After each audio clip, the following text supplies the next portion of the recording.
Hey guys, I'm Matt Harrington, and welcome to the show Nothing to Something. In this show, we explore all the things we go through in our lives, the good, the bad, and the stuff nobody wants to talk about.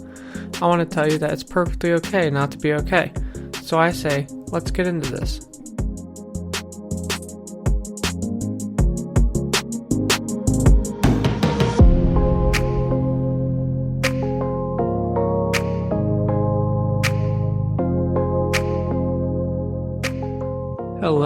Hello. We are back for another episode 7. Today we have Kat on the show. Kat, would you like to say hi to everyone? Hey, everyone. All right. I know it's kind of awkward doing this stuff, but I figured I might as well. So do you want to just start off with questions, or do you just want to chat a little bit, or, what do you want to do? Let's just do questions. All right. I have a first question for you. When we were texting before, you were saying, you were telling me stuff and we were joking around, and I was kind of like, oh wow, I never knew like some of the stuff you were telling me. So I was very surprised. Yeah. So my first question for you is, what was the feeling like when you first found out you had this thing going on? And would you like to tell the listeners, what this is? Yeah, I have OCD, very similar to you, and I experience bipolar symptoms. Okay. And those two combined ended me in an inpatient hospital, and that's thinking about that and like knowing that that's what had to happen kind of made me really anxious. I was very nervous to say, okay, I need help for this. Oh, I totally understand that. I went to therapy as well, and I'm assuming you went to therapy and Oh, stuff like yes, of that. course. Yeah. So when I went to therapy, they were just kind of like, oh, we'll ask you a few questions and whatnot. And I was like, okay.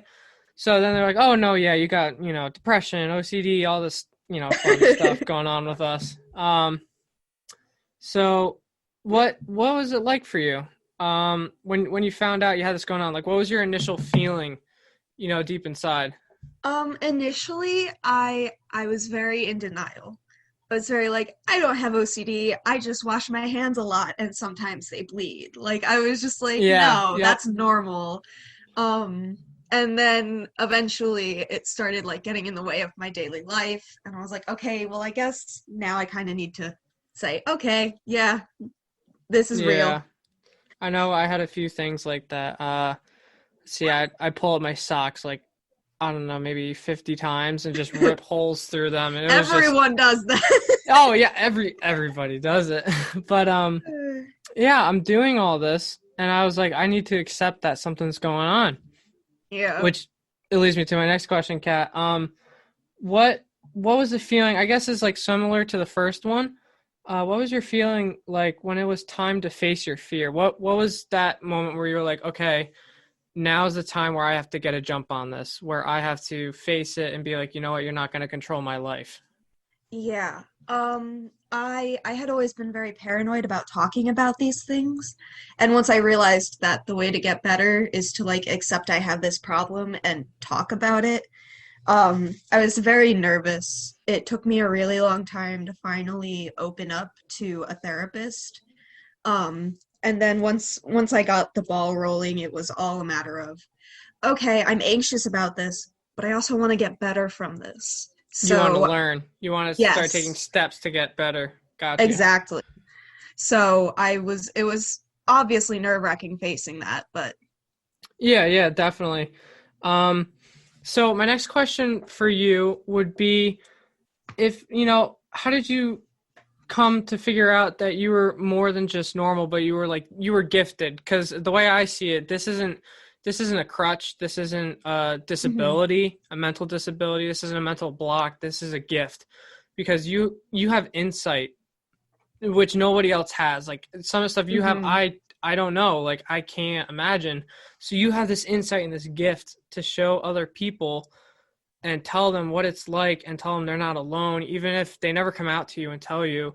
You just have this amazing gift of being able to speak to people, and that's wonderful. So how did you come to find out that you were more than just normal? You were gifted. Well, obviously there are things that have shown through in my life that even doctors have pointed out, like, oh, that's a little wonky. Like, I tick, And I have since I was very little. Yeah. And that was like the first kind of like, okay, she has anxiety. Hmm. And when I was little, I would be very concerned about death. Oh, okay. Um, and so eventually it was more of a my parents were a little afraid of me. They're Uh, so I've kind of just grown up with this idea that okay, my mental health isn't at its peak, but I'm working towards making it okay, if that makes sense. Like I've just kind of grown up into this idea. Yeah, yeah, totally. And when you say like your parents were afraid of you, were they more like, I know they weren't actually like afraid of you, but were they were they more concerned of the fact that you had they knew there's something else going on and they were more afraid of the fact of what could happen to you because, you're their daughter and they're scared for you. Yeah, definitely. And for the longest time, they were like bringing me to therapy, making sure I was okay. And then sadly, you were there for that, but my father passed away, Hmm. and after that, my mom decided, okay, more therapy. Yeah, and I'm very sorry for your loss. That's Ah.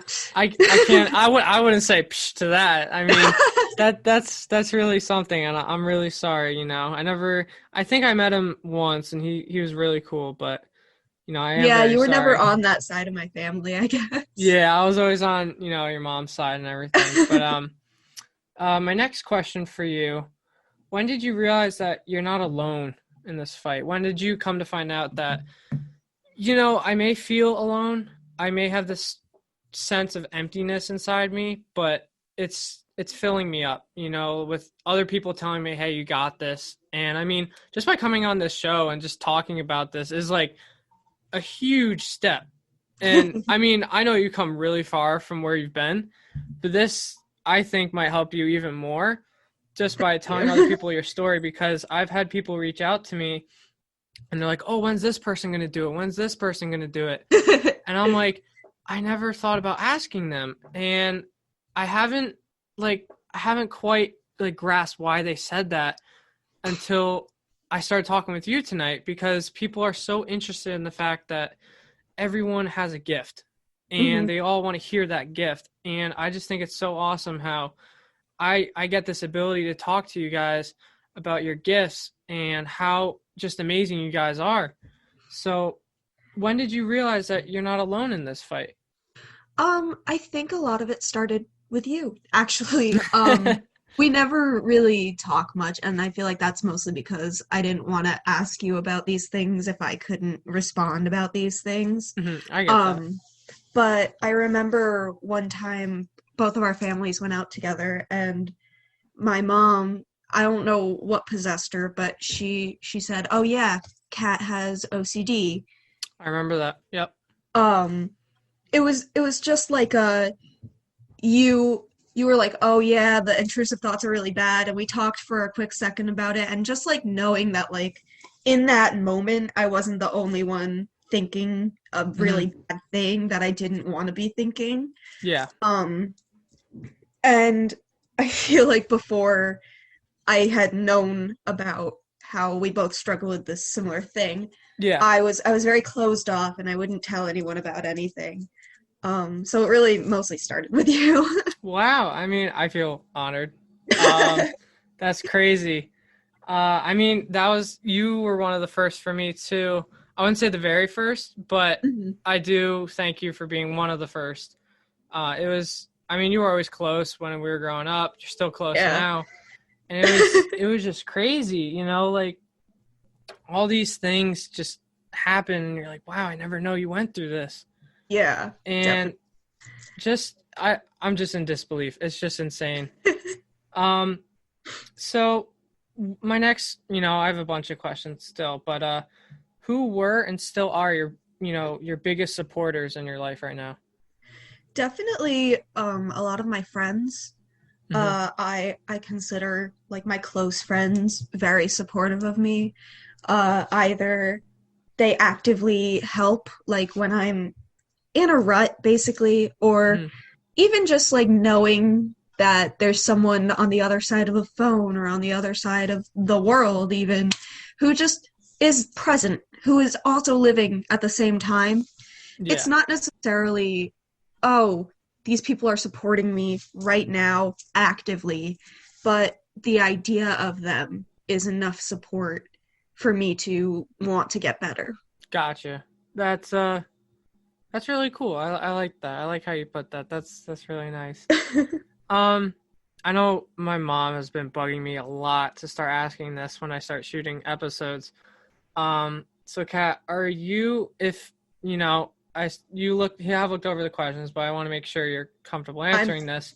Are yes. you using any sort of like medication just to help with the control of your situation that you're going through, or just like little things, a lot of things, just stuff like that? Yeah, I've been on meds for physical conditions since I was little, so going on meds for mental conditions were no second thought. Like you have Hmm. diabetes, you're gonna take medication for your diabetes. You have Yeah. bipolar, you're gonna take medication for your bipolar. So yes, I am on quite a few drugs, some antipsychotics, some antidepressants, Okay. and they do help a lot. In fact, I know this isn't really what we're talking about, but there's things like hallucinations that I used to experience that Yeah. on the meds are much less prominent or at all. Yeah. So definitely meds have helped me to ease my anxiety. It Hmm. it doesn't take it all away, obviously. No Yeah. meds take it all away, but they definitely help ease, like take the edge off of it. And I always wanted to let people know, like, my friends, oh, excuse me, come to me and they're always asking, like, oh, are you on any medications? What's it like being on all these drugs? And they're always joking about drugs and stuff. And I always wanted to say, and I never really gave myself the opportunity to, I never had the guts to say it, but it's not a crutch. Medications aren't a crutch, they're an aid. Yeah. I mean, I guess you can say that's the same thing, but to me, an aid is different than a crutch, whereas in a crutch, you rely on it heavily. An aid is something where, yes, it helps you, but at the same time, it's really dependent on how you think of this going on. Hmm. If you think that, oh, the medication is going to take it all away, you're going to go down a really, really long and hard road. Because I've been down that road for a few years, and I'm like, oh, I just keep upping my medication, I'll be fine. And it turns out I'm not fine. I'm worse than I started. But Definitely. I just want people to realize that medication is an aid. It's not a crutch.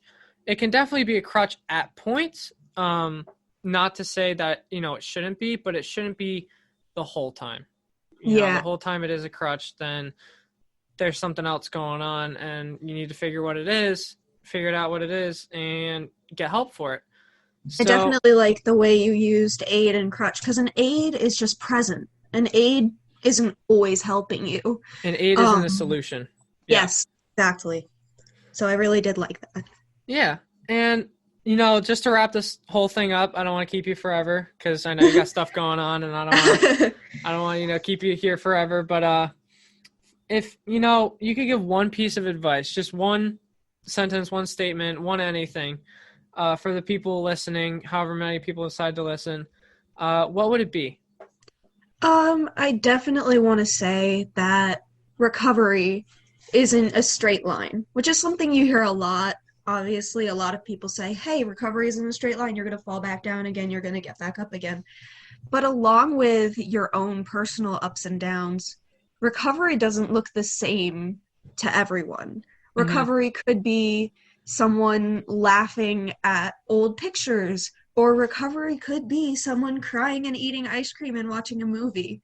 Your Hmm. recovery looks the way it should for you, Hmm. and there is no one way to recover from any sort of mental health issue.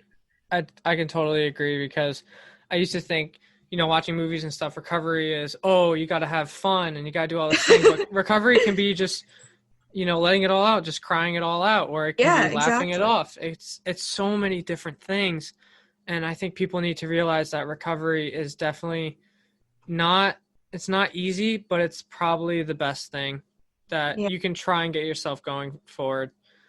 So all in all, thank you for coming on and, Of talking course. about things. I know it wasn't super easy, or maybe it was. I have no clue. But then again, thank I'm you so just much. shaking a little. Just a little, just a little.